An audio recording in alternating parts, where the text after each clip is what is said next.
कन्यादान, दिल को छू जाने वाली कहानी। रामराव जी के दो बच्चे थे, रूही और पवन। पवन बड़ा था और रूही छोटी थी। दोनों ही पढ़ाई में बहुत होशियार थे। रामराव और रूही की माँ लता रूही को लेकर बहुत चिंतित थे, क्योंकि रूही ने अपनी शिक्षा पूरी कर ली थी। अब उसके लिए एक बेहतर रिश्ता खोजना था। एक दिन उनके करीबी रिश्तेदार का बेटा दीपक शादी में रूही का हाथ मांगने के लिए उनके घर आया। दीपक को सभी पसंद करते थे। वह दिखने में अच्छा था और एक अच्छी कंपनी में कार्यरत था। दीपक के परिवार को भी रूही पसंद थी।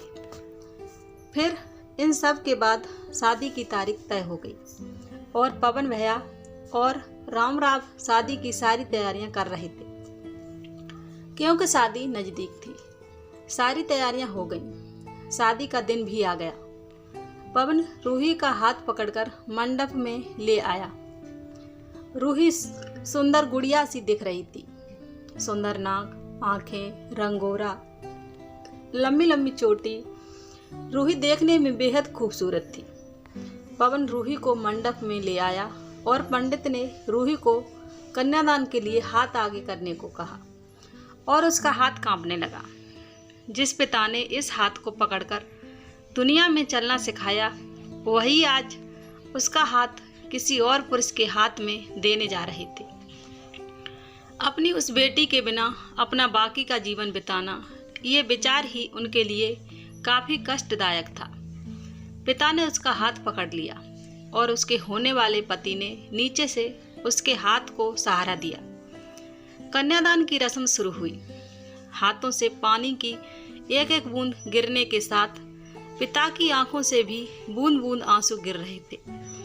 अपने कलेजे का टुकड़ा दान करते समय क्या अवस्था होती है, वह रामराव जी ने जाना। वह रस्म खत्म हुई। पंडित जी ने लता और रामराव के हाथों में दीयों से भरा पर्दा दिया। उनके सामने बेटी और उनका पूरा परिवार, ससुराल परिवार बैठाया और पंडित जी ने कहा, आज से आपकी बेटी उनकी हो गई। उनसे कहो कि उनका अच्छे से ध्यान रखें। रूही अपने मायके वालों के लिए एकदम पराई हो गई। उसकी आंखों में आंसू भर आए। रूही को 2 दिन की ट्रिप पर भी भेजना माँ के लिए कितना मुश्किल होता था, और अब उसको हमेशा के लिए दूसरे के घर भेज दिया जाए और उसके अपने ही घर का मेहमान बना दिया जाए, यह बात अब माँ को समझ आ रही थी। उस रस्म के बाद दूल्हा गेट पर आ गया। पंडित जी ने आवाज दी, लड़की के मामा लड़की को लेकर आओ। उस मामा का हाथ पकड़कर वह उस अंदर पाठ पर जा रही थी। सुबह उठकर एक साथ नाश्ता, फिर मस्ती, फिर मामी के हाथ का खाना और रात में मामा के गोद में सिर रखकर सोने वाली भांजी आज उस मामा को दूसरे के हाथों में सौंपने होगी। यह सोचकर उसने अपने हाथ कस लिया और मंगलाष्टक प्रारंभ हो गए। भाई दूज के दिन बिना कुछ मांगे मिलने वाला गिफ्ट, एक साथ फोड़े हुए पटाखे, टीवी कौन देखेगा इस पर झगड़ा और दादाजी गुजर जाने के बाद उन दोनों का गले लगकर रोना। दोनों भाई बहन आज एक दूसरे को देख रहे थे। उतनी ही देर में मंगलाष्टक समाप्त हो गया। मंगलाष्टक समाप्त हो जाने के बाद रूही अपने आगे आने वाले नए जीवन को लेकर उत्साहित हो गई। रूही ने वर माला पहनाई और अपने पति दीपक के साथ खड़ी हो गई। रूही के सामने बहुत से लोग खड़े थे। कुछ आशीर्वाद दे रहे थे और कुछ पास होकर स्तुति कर रहे थे। फोटो के लिए उसकी सहेलियां आईं। एक ने उसका हाथ पकड़ा, दूसरी ने उसका पल्लू अटका हुआ निकाला, तीसरी ने उसके आंसू पोंछे। हम घर रहने के लिए आ रहे हैं, आंटी को बोलना खाना खाने के लिए आएंगे। उसे उस एक कमरे की आवाज़, एक दूसरे के अधिकार और वह दिन याद आ गई जब वे एक साथ रहती थी। अचानक पति दीपक ने कहा कि तुम चारों की तस्वीर ले लो, मैं साइड में खड़ा हो जाता हूँ। और वह चारों चेहरे हंसे। खाने की कतार में आज रूही माँ पापा से दूर दूसरे लोगों के साथ बैठी थी।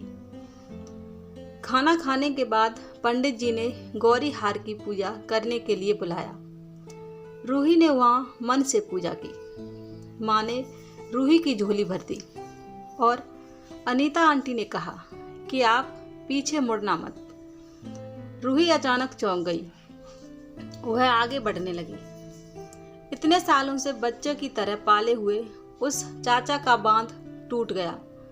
स्कूल से घर वापस आने में देर हो जाने पर अस्वस्थ होने वाले वह चाचा जी, जन्मदिन पर 5-6 फ्रॉक उसके आगे लाकर रखने वाले चाचा जी, मैं नहीं आने वाली, आज घर में चाची के पास रहूंगी कहकर रोने वाली वह आज हमेशा के लिए दूर चली जाएगी। यह रूही के दूसरे माँ पापा के रूप में चाचा चाची को भी यह बात सहन नहीं हो रही थी। उसकी पहचान आज बदल चुकी थी। हाथों की वह हरी चूड़ियाँ, पाँव में बिछिया और गले में मंगलसूत्र नए जीवन की राह दिखा रहे थे। सास का हाथ पकड़कर रूही उस फूलों में सजी गाड़ी में दीपक के साथ बैठी। उस गाड़ी में खुशी थी और उस गाड़ी के बाहर खड़े सभी लोग आंखों में आंसू लिए उसे अलविदा कह रहे थे। रूही बोली, मम्मी पापा आती हूँ मैं। बहुत मुश्किल होता है अपना कलेजा, अपना दिल अपने ही हाथों से बाहर निकालकर पराए हाथों में सौंपना, और वह अपने कलेजे को, अपने दिल को खुद दिल से लगाकर रखेगा। फिर भी हर माता पिता इस मुश्किल काम का सपना देखते हैं, लड़की के जन्म के बाद से ही। उम्मीद करती हूँ आपको मेरी यह कहानी पसंद आई होगी। अगर कहानी पसंद आई हो तो हमें कमेंट में ज़रूर बताएं। वीडियो को लाइक करें, शेयर करें और हमारे चैनल को सब्सक्राइब करें। धन्यवाद।